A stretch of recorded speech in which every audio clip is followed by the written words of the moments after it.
fire on here was getting harder and harder to get up here, especially when it's slow. Because you don't see it on the road.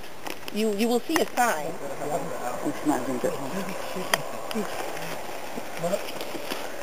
Beautiful day. But no, you're not the one I want. All the way. From where we started, that point. That's how it used to look. Would have been so pretty, wouldn't it? Yeah. All along the... Under the shade of the old olive trees. to cultivate it. And probably what you see there were their houses. There were like huge building blocks there, all ready to be used. So they took them. And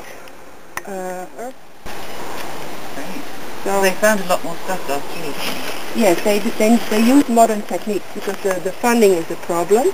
They've just been digging haphazardly. Catherine Morgan, she's writing a book about this area. Yeah. And she said, well, I don't know, but I probably know where you can find this information. So she gave me a book, and it was by William Gell.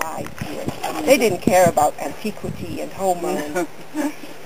So we're educated his pupils here, and here are the benches, and here are the tables, and here were the bookshelves.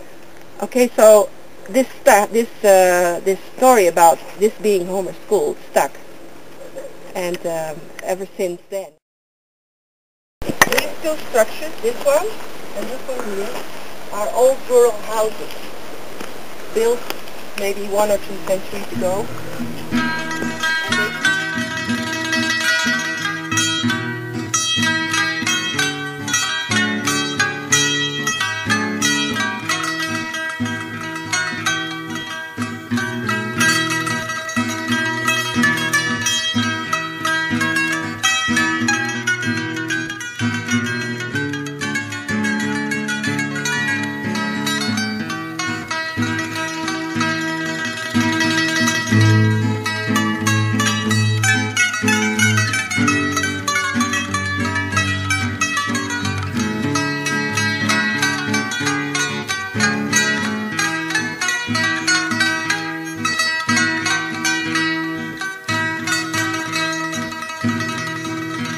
Oh, wow.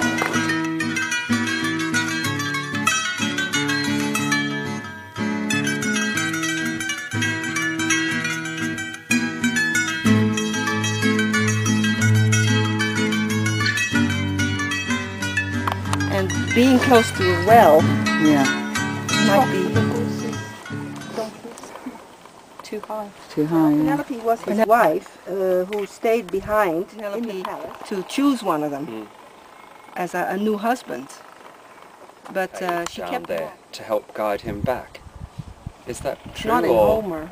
It might be one of the many stories around the story, because there are many other stories as well. But it's not in Homer. Did he set off from Polis? Yes, and I like the story. When he came back, you know, she didn't recognize him because he was disguised as a beggar, and finally did this proof, and he did it. He strung the bow. So she thought, well, this could be him, but she still didn't know for sure. When she said, okay, she was testing him. She said, okay, if you're my husband, I'm going to move the marriage to the regular place. And he said, don't be stupid, woman. You know we can't move the bed when they reach this area, but it's a bit difficult to see from there. Anyway, I would like to show you some other little features of this area.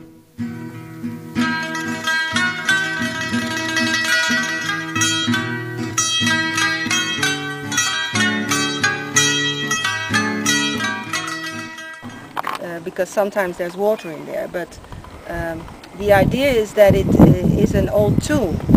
Now, they used to build similar tombs at other ancient Mycenaean sites. You know, the beehive tomb and an inscription. Wow. They found that, I think, in 2004. Yes. Been dated? It has been dated, but they're still examining it, what it exactly means, because here's a drawing of it. This is an official article written by the professor. And this sign here is something in it. Yeah. And So you have they to take just them. look through. Yeah, they take them to Yeah. to the museum there, and they're all in there. All the finds that they took from here, and they're examining them. Yeah. Who knows how long it will take until we know what they found.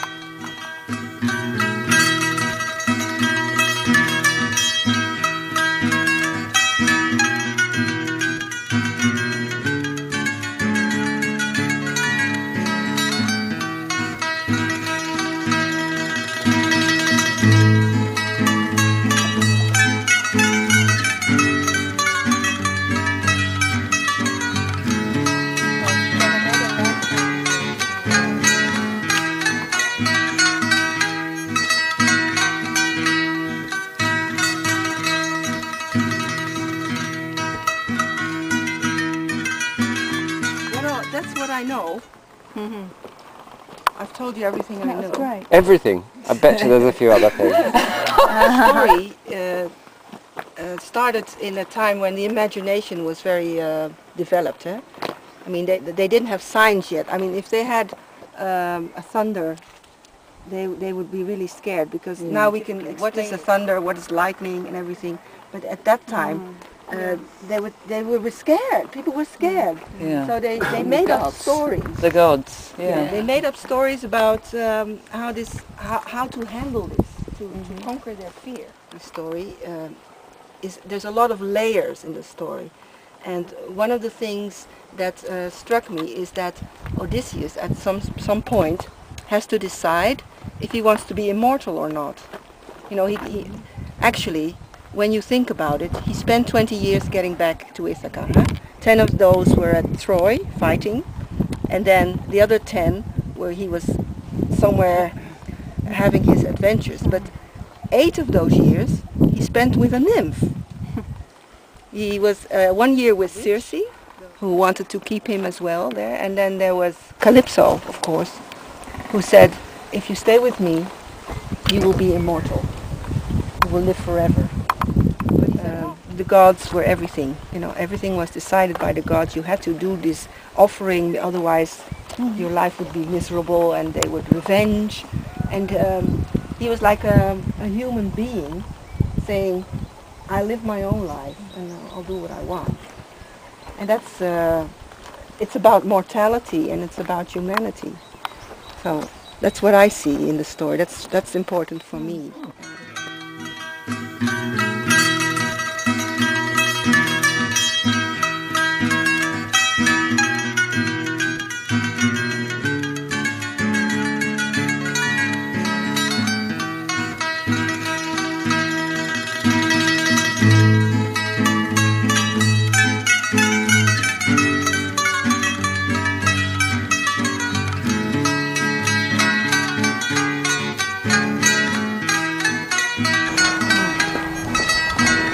It's a crying shame.